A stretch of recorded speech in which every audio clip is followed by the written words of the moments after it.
Hello दोस्तों। Super fast revision में आप सभी का बहुत बहुत स्वागत है दोस्तों। हम लोग इसके पहले पूरा पाश्चात्य कला फास्ट रिवीजन में ख़त्म कर चुके हैं। आज से हम करेंगे लोक कला एवं जन जातीय कला। आज एक वीडियो में समाप्त हो जाएगा, फिर कल से हम पढ़ेंगे सीधे सौंदर्य शास्त्र। ठीक है, चलिए। मैं चाह रहा हूँ कि इसी महीने में एक बार पूरा हम ये बुक रिवीजन कर लें, फिर उसके बाद पूरे विस्तृत में हम पढ़ते हुए चलेंगे। ठीक है दोस्तों। आवाज़ भी मेरी थोड़ा ठीक नहीं है, सेहत भी। चलिए फिर भी ध्यान देते हैं। चलो लेट्स स्टार्ट। लोक कला जिसे फाक आर्ट कहते हैं। शब्द का सर्वप्रथम प्रयोग 1846 ईस्वी में किसने किया? तो इंग्लैंड के प्रसिद्ध पुरातत्वविद विलियम जॉन थॉमस ने। ये चित्र है, बहुत अच्छा चित्र है। देखिए, लोक कला कलाकार हैं सीता देवी। सीता देवी कहाँ की हैं? ये मथुरा की, मधुबनी वाली। चलिए, लोक कला विषय के अध्ययन का प्रारंभ हुआ। तो विषय अध्ययन का प्रारंभ कब हुआ था? तो यूरोप में सन 1687 में जॉन आब्रे की पुस्तक रिमेन्स ऑफ जेटलिज्म एंड जुडाइज्म के लेखन के साथ। चलिए हम आगे देखते हैं। लोक कला किस शब्द का रूपांतर माना जाता है? लोक कला किस शब्द का? तो अंग्रेजी के फाक शब्द का। लोक कला का प्रारंभ हुआ प्रागैतिहासिक काल से हुआ था दोस्तों। लोक कला का विस्तृत रूप कहाँ दिखाई देता है? धार्मिक रीति रिवाज में। जैसे कोहबर ओहबर हुआ लिपने के, तो धार्मिक काम है। शादी विवाह हुआ, कथा वथा सुनना हुआ, तो इन सब में लोक कला की जो है सिंबल ऐसे ऐसे जो बनते हैं। अरे भाई, ऐसे ऐसे चौक पूरा नहीं जाता, ऐसे ऐसे ऐसे ऐसे नाउन पूर्ति हैं, ऐसे ऐसे ऐसे ऐसे कथा सुनते समय ऐसे ऐसे ऐसे ऐसे होता है ना, यही चीज़ है। देखो, लोक कला का विस्तृत रूप दिखाई देता है धार्मिक रीति रिवाज में। लोक कला की परिभाषा जन जन की, जन जन द्वारा व जन जन हेतु निश्रित कला को कहते हैं लोक कला। यहाँ भी एक कला लोक कला है। मानव समूह की सहज अभिव्यक्ति का एक स्वरूप क्या है? लोक कला। भारतीय लोक कला क्या है?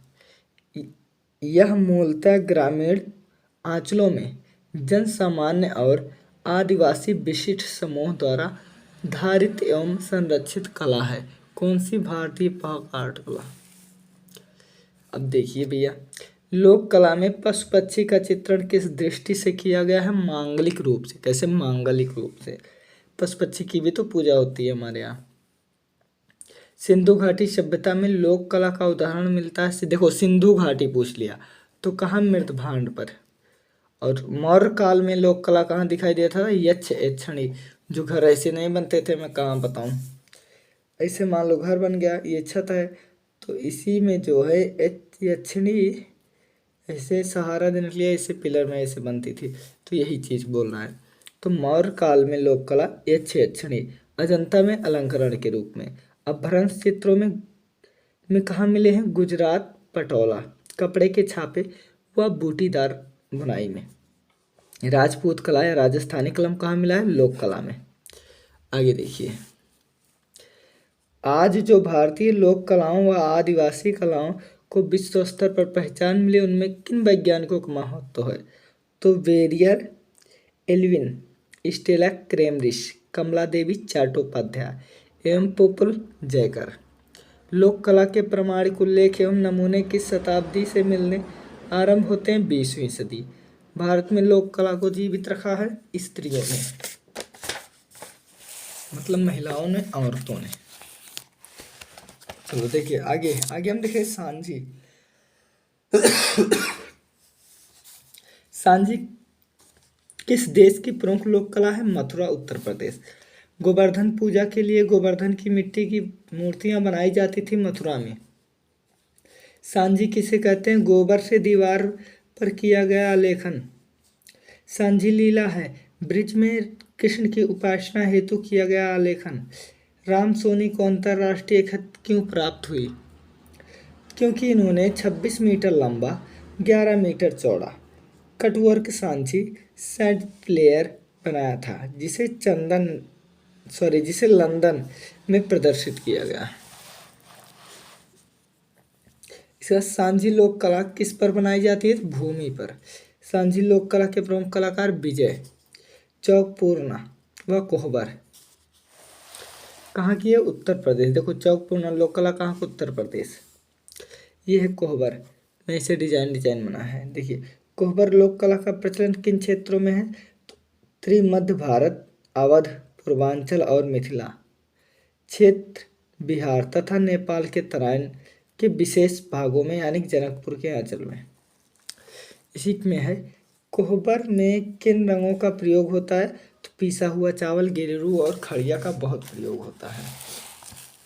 अब हम ये सारणी देखते हैं। देखिए भारत की लोक कला और स्थान। तो देखिए मधुबनी कहाँ है? बिहार की। रंगोली महाराष्ट्र की। वर्ली महाराष्ट्र। कोहबर उत्तर प्रदेश बिहार दोनों जगह का। चौकपूर्णा उत्तर प्रदेश। कलमकारी आंध्र प्रदेश या तेलंगाना। अल्पना माने कल्पना। कल्पना कहाँ की है? पश्चिम बंगाल की। अपहन बिहार का। मांडा राजस्थान। फुलकारी हरियाणा पंजाब। कांथा पश्चिम बंगाल की। कलौटी गुजरात की। फड़ राजस्थान की। आगे चलो। कोहबर कला के लिए प्रयुक्त धरातल भित्ति। आगे देखते हैं मधुबनी पेंटिंग या मिथिला पेंटिंग। मधुबनी किस लोक कला की या किस राज्य की कला है? लोक कला है। बिहार। मधुबनी का जन्म हुआ था बिहार के मधुबनी जिले में यानी मिथिला क्षेत्र में। बिहार में मधुबनी चित्रकला को किसने खोजा था? तो चित्रकार भास्कर कुलकर्णी के अनुसार W.G. आर्चर ने खोजा था। किसके अनुसार? भास्कर कुलकर्णी के। चित्र देखो। मधुबनी पेंटिंग कलाकार बरुआ देवी। अच्छा है, बहुत सुंदर है। मेरे लल्लो लल्लियों। चलो आगे देखते हैं। देखिए जमुना देवी किस कला की लोक कला से संबंध है? यानी जमुना देवी किससे संबंध है? मधुबनी से। मधुबनी पेंटिंग में पहला पद्मश्री 1975 में किसे दिया गया? जगदम्बा देवी। सीता देवी कहाँ की रहने वाली थी? मधुबनी के पास चितवारपुर गांव में। मधुबनी लोक कला की किस कलाकार ने 1975 ईस्वी में राष्ट्रीय पुरस्कार एवं 1881 में पद्मश्री और 18 हो सकता बोल दिया हो तो राष्ट्रीय पुरस्कार 1981 में पद्मश्री, 1984 में बिहार रत्न और 2006 में शिल्प गुरु सम्मान मिला था सीता देवी को। इंदिरा गांधी अंतर्राष्ट्रीय हवाई अड्डे के अंदर की दीवारों पे किसने पेंटिंग बनाई? सीता देवी ने। सीता देवी की पेंटिंग कदम का पेड़ एक नीलामी में कितने मूल्य में बिकी थी? 4,36,000 रुपये। आगे देखते हैं। अगस्त 2020 के सैफरन आर्ट की स्टोरी लिमिटेड में नौ रिजर्व ऑक्शन में मधुबनी शैली के कलाकार अविनाश कर्ण की पेंटिंग नटराज पर कितने रुपए की बोली लगी? तो लगी थी भैया 2,48,000। मधुबनी प्रसिद्ध मधुबनी आर्टिस्ट गंगा देवी को पद्मश्री कब मिला था? तो 1984 में। 2011 में मधुबनी लोक कला आर्टिस्ट को पद्मश्री मिला था महासुंदरी को। पिकासो ने किस मधुबनी कलाकार की प्रशंसा की? महासुंदरी देवी का। साड़ियों पर सबसे पहले मधुबनी पेंटिंग करने का श्रेय महासुंदरी देवी को। आगे देखो। 2007 की पद्मश्री सम्मान किस मधुबनी कलाकार को दिया गया? बरुआ देवी। वर्ष 2019 का पद्मश्री सम्मान किस मधुबनी आर्टिस्ट को दिया गया? गोदावरी दत्ता। किसकी पेंटिंग जापान के मिथिला म्यूजियम में प्रदर्शित की गई है? गोदावरी दत्ता। किस मधुबनी आर्टिस्ट को मध्य प्रदेश के बहुप्रतिष्ठित कलावर्थ सम्मान 2020 से सम्मानित किया गया? गोदावरी दत्ता। वर्ष 2021 में पद्मश्री सम्मान किस कलाकार को मिला था? दुलारी देवी। आगे देखो। मधुबनी पेंटिंग के लिए धरातल होता है द्वियामी। मधुबनी पेंटिंग को कहा जाता है मिथिला पेंटिंग। तकरीबन 10,000 स्क्वायर फीट में मधुबनी रेलवे स्टेशन की दीवारों को किस पेंटिंग से आच्छादित किया गया है? मधुबनी मधुबनी पेंटिंग बनाई जाती है भित्ति और भूमि दोनों पर। मधुबनी लोक कला में किन रंगों का प्रयोग होता है? तो प्राकृतिक जैसे हल्दी, केले की पत्ती, लाल रंग के लिए पीपल की छाल, सफेद रंग के लिए पिसा हुआ चावल या दूध।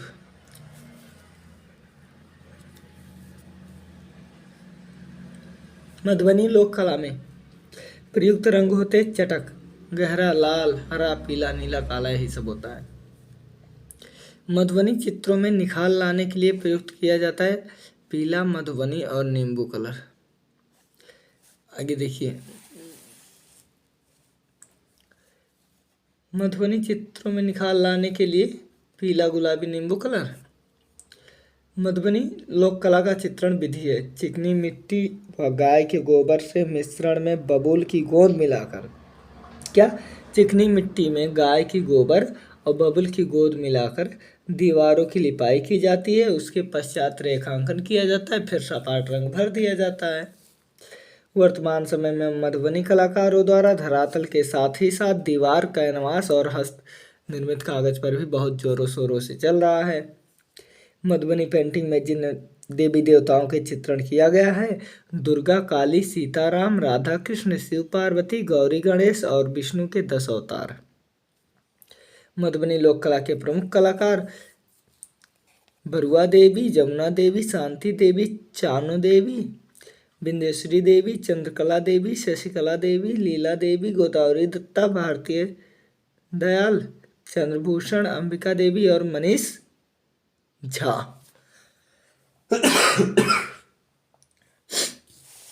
सॉरी दोस्तों। वर्ली लोक चित्रकारी का संबंध है महाराष्ट्र से। वर्ली पेंटिंग कहाँ की है? महाराष्ट्र। वर्ली पेंटिंग किसके द्वारा बनाई गई है? महाराष्ट्र की एक जनजाति वर्ली द्वारा। वर्ली पेंटिंग बनाई जाती है दीवार पर। ये जिम्मेदारी बहुत बड़ी चीज़ होती है। सेहत खराब है, सोचा कि रहने दो, कल वीडियो डालूंगा। फिर सोचा नहीं भाई, मेरा एक दिन बैठना, क्या पता जो बच्चे देखते हैं तो जाएगा नोटिफिकेशन, तो देख लेंगे 4-6 मिनट, उनके लिए भी अच्छा रहेगा और हमारे लिए भी अच्छा रहेगा। चलिए, वर्ली पेंटिंग जिब्या शोमा द्वारा निर्मित, यशोधर डालमिया द्वारा लिखित पुस्तक द पेटेड वर्ल्ड ऑफ द वर्लिस के में वर्ली पेंटिंग को कितने पहले का माना जाता है? 2500 से लगभग 3000, 2500 से 3000। ये वही है भाई, नियर अबाउट जो है वहाँ सिंधु घाटी सभ्यता के। आगे देखो, वर्ली पेंटिंग किसके समान है? मध्य प्रदेश के भीमबेटका शिलाश्रयों में 10,000 ईसा पूर्व के बनाए गए प्रागैतिहासिक चित्रों के समान दिखती है वर्ली पेंटिंग। वर्ली पेंटिंग किस रंग से की जाती है? सफ़ेद। वर्ली चित्रकार सफ़ेद रंग किस से बनाते हैं? चावल के पेस्ट से। वर्ली पेंटिंग में पृष्ठभूमि में किस रंग का प्रयोग किया जाता है? गेरू रंग, जिसे रेड ऑक्सियर कहते हैं। वर्ली पेंटिंग के सुप्रसिद्ध चित्रकार हैं जिब्या शोमा। जिब्या शोमा, ठीक है। आगे देखो, अल्पना कल्पना कहाँ की? पश्चिम बंगाल। तो देखिए, अल्पना कहाँ की लोक कला? पश्चिम बंगाल। पारंपरिक रूप से अल्पना में किन रंगों का प्रयोग हुआ है? गीले रंग, जैसे चावल के पाउडर को पानी मिलाकर। ज्यामितीय रूपाकारों का प्रयोग किस लोक कला में है? अल्पना। किस चीज़ का? ज्यामिति याद रखना, बहुत पूछा जाता है अल्पना, ठीक है। अल्पना में कुमारी कन्या श्रृंगार एवं गृहस्थ जीवन के कौन सा उत्पादन करती है और क्यों? तो कंघी, मछली, धान आदि के सुखद ग्रस्त जीवन की कामना कर किया जाता है। आगे चलो देखते हैं। देखिए, ये एक चित्र दिया है पश्चिम बंगाल अल्पना का। तो ये गीली, जैसे ब्रश में, मान लो ब्रश में रंग बनाकर लगाते हैं, वैसे ही गीली होती थी। ठीक है, चलो देखते हैं।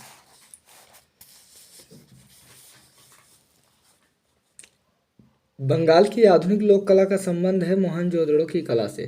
किसने कला किसने कला किसने कला भवन शांति निकेतन में अन्य विषय के साथ साथ अल्पना को एक अनिवार्य विषय बना दिया? तो अनिरुद्ध टैगोर ने।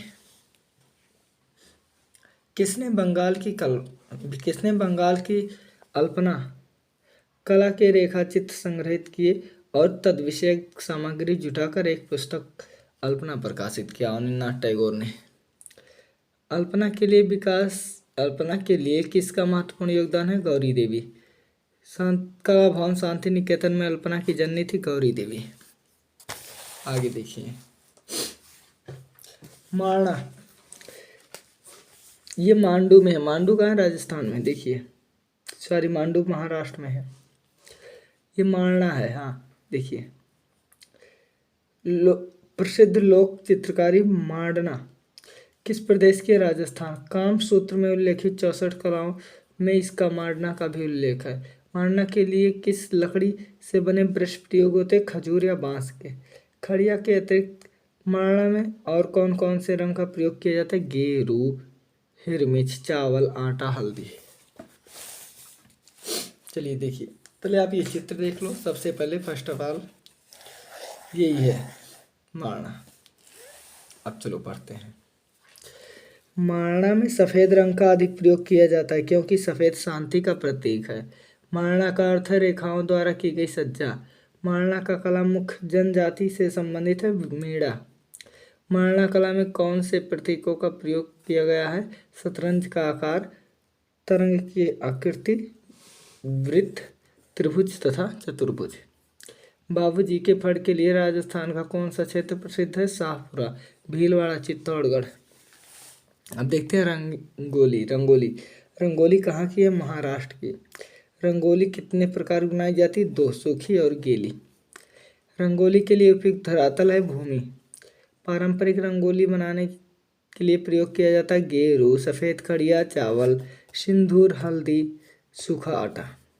महाराष्ट्र के नागपुर में रहने वाली वंदना जोशी ने किस लोक कला को बनाने में महारथित? रंगोली पानी में बनाई थी। आगे देखो, ये देखो, पहले रंगोली देख लो। कलर क्यों कर रहा है? हाँ अब देखो, पानी के ऊपर रंगोली बनाने वाली विश्व की पहली महिला है जिन्होंने 7 फरवरी 2004 को दुनिया में विश्व रिकॉर्ड में गिनीज बुक ऑफ वर्ल्ड में रिकॉर्ड बनाया, वंदना जोशी। दूसरे नंबर पर भी है। देखिए, पानी में रंगोली बनाने वाले दूसरे नंबर कलाकार हैं Rajkumar Chandan. Green book of world record में रंगोली पहुंचाने वाली महिला कौन थी? जिसने सिंगापुर में 3 अगस्त 2003 को रिकॉर्ड बनाया? विजय लक्ष्मी मोहन। कौन? विजय लक्ष्मी मोहन। अब देख लो भैया, एरण क्या है? एपड़ क्या है? तो एपड़ लोक कला उत्तराखंड की है। कहाँ? उत्तराखंड। देखिए, एप्पल माने सेब कहाँ लगता है? उत्तराखंड। तो उत्तराखंड में ऐसे समझ लीजिए। देखिए, चीज़ों को जब आप अपने अनुसार लोगे, अपने अनुसार समझोगे ना, बहुत आनंद आएगा। जैसे चलो देखते हैं। परंपरा एपड़ के आलेखन का स्वरूप होता है ज्यामितीय। वासुधरा क्या है? तो एपड़ का एक प्रकार जिसे गृह द्वार, पूजा वेदिका, तुलसी के पौधे के चारों ओर लगाया जाता है। चावल से बने घोल को जिसका प्रयोग एपड़ में किया जाता है कहलाता है बिस्वार। लक्ष्मी चौकी क्या है? दिवाली के अवसर पर, दीपावली या दिवाली के अवसर पर महालक्ष्मी के पूजन के लिए पूजा गृह की दीवार पर बनाया जाने वाला आलेखन। एपड़ किस शब्द से बना है? तो इसका अर्थ है, एपड़ संस्कृत के आलेपन से बना है जिसका अर्थ है लीपना। अब देखिए, हम गोदना देख लेते हैं। ये गोदना आज का टेटू शब्द से है। क्या? टेटू या टैटू जो कुछ होता होगा, पता नहीं यार, ये लोग भी। देखो, गोदना कहाँ की लोक कला है? मध्य प्रदेश। देखो ये शरीर पर गोदना गोदा रही है। आजकल तो पूछो ही मत, कहाँ कहाँ गोदाया जाता है। गोदना कला क्या है? शरीर की त्वचा पर रंगीन आकृति उत्कीर्णन करने के लिए अंग विशेष पर घाव करके चीरा लगाकर अथवा सतही छेद करके उसके अंदर लकड़ी के कोयले का चूर्ण, राख या फिर रंगने के मसाले भर दिए जाते हैं। घाव भर जाने पर खाल के ऊपर अस्थाई रंगीन आकृति विशेष बन जाती है। Oh my God. करावत हो रे सोन गोदना गोदावा। गोदना कला को किस जात के लोगों ने आगे बढ़ाया है? तो दुसद, पासवान, हरिजन जान प्रीत अतिगाढ़ी सजल नयन पुलकावली बाढ़ी। ठीक है, हाँ ये सुंदरकांड का श्लोक है। आगे देखो, गोदना कला को टेक्सटाइल के रूप में किसने विकसित किया? शफा आनो बाई, राम केली व बुद्ध कुंवर।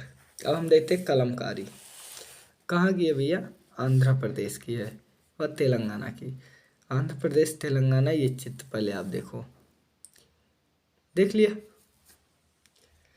अब आगे हम भी देखते हैं, आप भी देखो। कलमकारी क्या है? एक हस्तकला का प्रकार है जिसमें हाथ से सूती कपड़े पर रंगीन ब्लॉक से छाप बनाई जाती है। सॉरी दोस्तों। कलमकारी विधि। सर्वप्रथम सूती वस्तु को रात भर गाय के गोबर के घोल में डुबोकर रखा जाता है।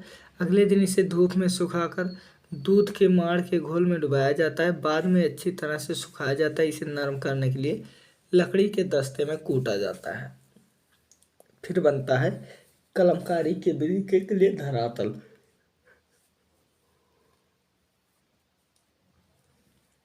कलमकारी में किस प्रकार के रंग उपयुक्त होते हैं? प्राकृतिक रंग। कलमकारी में चित्रकारी करने के लिए रंग कहाँ से प्राप्त किए जाते हैं? तो ये प्राप्त किए जाते हैं पौधों की पत्तियों, पेड़ की छाल व तनों से। आगे देखते हैं, सोहराई, राई का पहाड़ बनाना। बस इसे समझ लो, सोह काट दो राई का पहाड़ बनाना। तो अरे भैया सरसों पहाड़ ना है, तो पहाड़ माने खंड, झारखंड, ऐसे समझो। सोहराई लोक कला का प्रचलन झारखंड में। झारखंड के जमशेदपुर व हजारीबाग जिले में, ये देखो भैया, हजारीबाग का बादम क्षेत्र झारखंड वाला सोहराई कला। सोहराई कला है आदिवासियों की कला। आगे देखो, सोहराई कला का से संवर्धन का संरक्षण की नींव किसने डाली? बुल्लू इमाम। भारत सरकार ने 2019 में किसे सोहराई कला का संवर्धन में संरक्षण हेतु पद्मश्री अवार्ड दिया? बुल्लू इमाम। सोहराई कला प्रसिद्ध कला है रुक्मणी देवी। सोहराई कला की प्रसिद्ध कलाकार है रुक्मणी देवी। सोहराई कला बनाई जाती है सफ़ेद मिट्टी, लाल मिट्टी, काली मिट्टी, गोबर से। सोहराई कला को पुनर्जीवित करने का श्रेय मुन्ना सिंह को, जो तत्कालीन CRPF कमांडर हैं बटालियन 22 के। झारखंड में सोहराई कला को GI टैग दिया गया था 12 मई 2020 को।